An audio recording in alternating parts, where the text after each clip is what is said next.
rehetra izay amin'izao aliny alahady fasirin'ny volana desambra izao faly manasana ihany koa anarakitra ny farany ity fandarana mahery ity na dia efa faraparana ny taona mbola misy ny vaovao entina aminao amin'izao alina izao. Faly miarabantsika rehetra mpanaraka ny fandarana mahery miarabanao ihany koa namana mbola tiana amin'izao hariva izao ny taranjabola lavalava aloha ny tena ho resantsika betsaka amin'ity hariva ity satria ireo zao no faninanana mbola mandeha hatramin'izao satria miatrika any fedina ny tompondakan'ny Madagasikara na ny tompondakan'ny top 8 ny ao amin'ny division voalohany eo ihany koa nalao famaranana eo anivon'ireo section isan-karazany sy ny eo ihany koa ny faninanana eo anivon'ny intersection. Ny top 8 no anomboantsika izao fandarana izao fantatra ny hiatrika ny lalao famaranana ny anankiray ihany satria dia tsy tosa hatramin'ny farany sy noho ny arasy ny andro teto andrenivohitra ny lalao faharoa. Ny TFMA zareo baikely manohatra avy any akasiny zany no tafita voalohany amin'ny lalao famaranana rehefa nandresy ny 3FB io tolakandro io tetsy amin'ny kianjan'ny Mahamasina tsy vita hatramin'ny farany kosa ny fiorana teo amin'ny IRC sy ry zareo cheminot noho ny firotsahan'ny orana dia voaterina tsahatry ny mpitsara teo amin'ny minitra fahavalo ambinipolo ny lalao.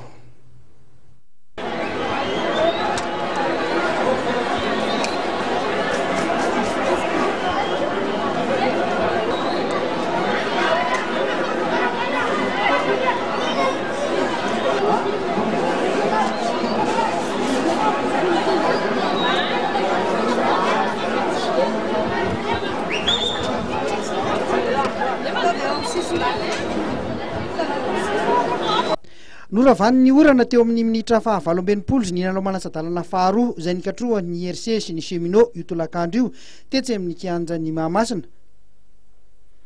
Noho ny fiavian'ny orana be loatra dia tsy afaka nilalaovana intsony mantsy ny kianja noho izany dia natsahatry ny mpitsara ny lalao efa nitarika tamin'ny isa 1.9 ny cheminot.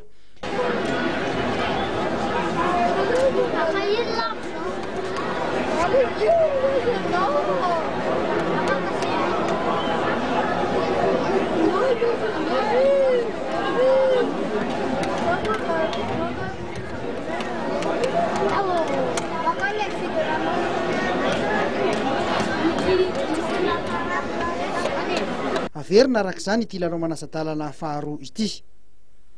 Tao anatin'ny fizara-potoana voalohany ihany no afaka nampiseho ny lalao ny rotota raha vao nirotsaka kosa ny orana dia dakadaka hatrany sisa ho an'ny andaniny na ho an'ny ankilany tsy nisy intsony ny endri-dalao na finaritra.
Voatohatra ireo baikely manohatra hatramin'ny farany kosa ny 3FB teo amin'ny lalao manasa-dalana voalohany. Tany amin'ny segondra farany no nahatsaran'ny Mika hors-jeu ka nalohana ny Aintso ka nivoahan'ny TFM mampandresy tamin'ny isa 420 no 220.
teo amin'ny fizara-potoana voalohany dia fantarika tamin'ny 2024 ny TFM tsy nisy arak'izany ny baolina matin'ny tanana fa tamin'ny alalan'ny fitsarana hors-jeu avokoa no tokony ny rotota.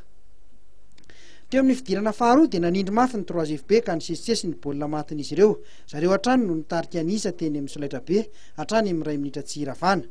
Teo no nanam-porofony ny TFM ny mahaboy-kely manohatra azy ka nibatany izy ireo ny fandresena.